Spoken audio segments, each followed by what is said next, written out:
This is just a little quick video to show you guys how to just process salmon. And you're just gonna wiggle with your other hand the salmon back and forth. And we are not a restaurant, and we're not serving this to anyone. Seared it with our eyes.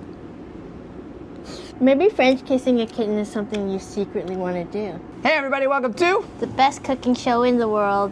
2 Chefs And a knife. and Low Energy by Chef Yam. Yeah, I'm very tired right now. I'm sorry. What are we doing today, Chef Yam? We're gonna teach you how to sear salmon. Sear salmon. Yes.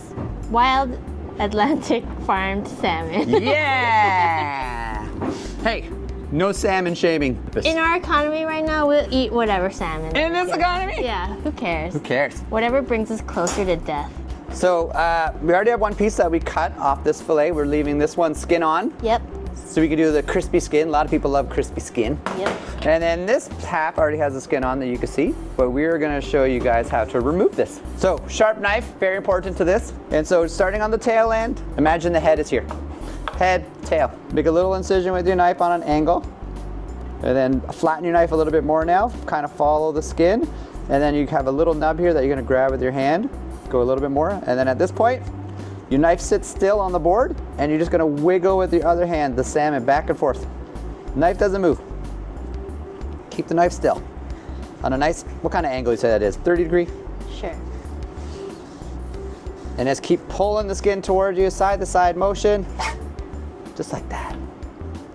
Look how clean that is. Now you can make yourself a nice pair of boots, a little belt. And we're just gonna cut ourselves a nice portion here for searing. Nice big one. Grace likes salmon. Here we go. Skin on and a skin off. Salmon's a very moist, wet meat, so it sticks a lot. And because of all these Teflon haters out there, we're gonna try and do a little different version of how to make a non-stick pan. So we're gonna take some parchment paper. Can I just say that everyone hates parchment too? Well, you know, you can't make everyone happy. Yeah. We're going for the happiness of Teflon people today. Okay, so we're gonna make a cartouche, a nice square piece. You save this one for future stuff. So we're gonna make a square. Yeah. So we're gonna make sure we have a perfect square. 2 triangles make a square. There we go, it's okay. No, you cut this side off. Oh, right. So we're gonna fold this side over, and then we're gonna take our knife, and we're gonna slice this. There we go. Okay.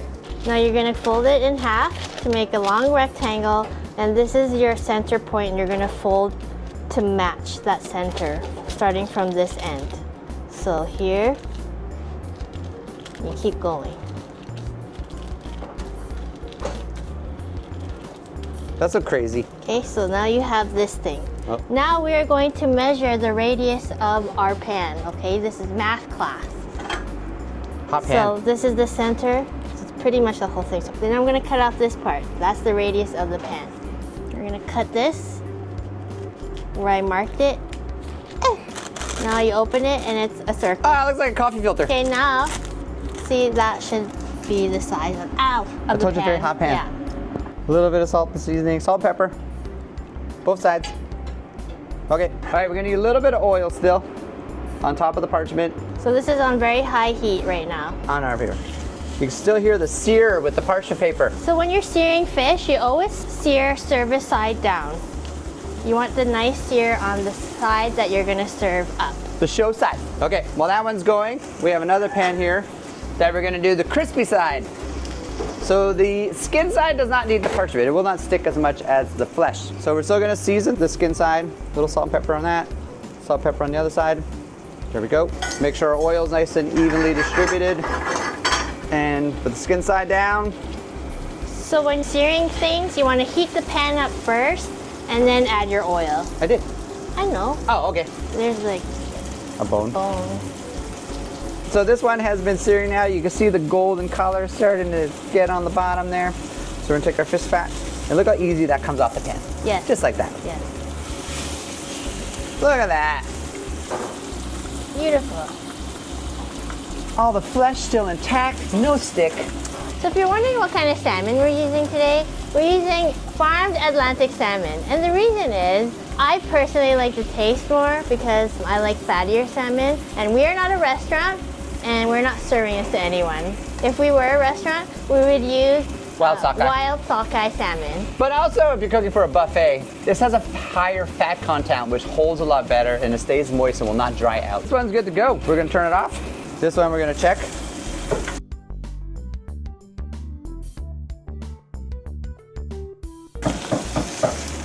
Ready? Yeah, Nice sear. good. So this is what we recommend, a fish spatula. You can get it at our Amazon storefront, or if you want to go to HomeSense or Winners. Yeah, so it's got a nice edge for scraping. Yes. And it's got nice flexibility to get under the fish. And there we go. And then we'll take this one, cut it off.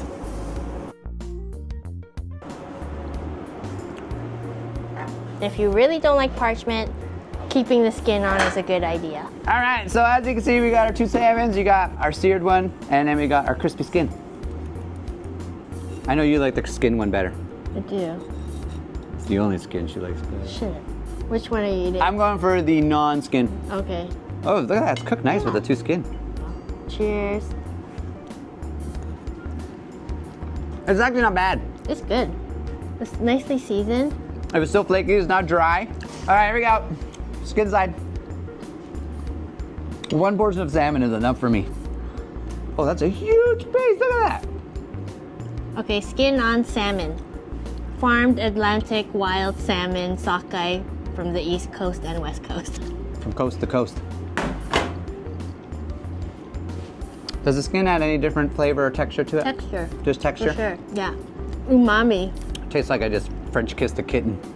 You say that every time. I know, but it does. Maybe French kissing a kitten is something you secretly want to do.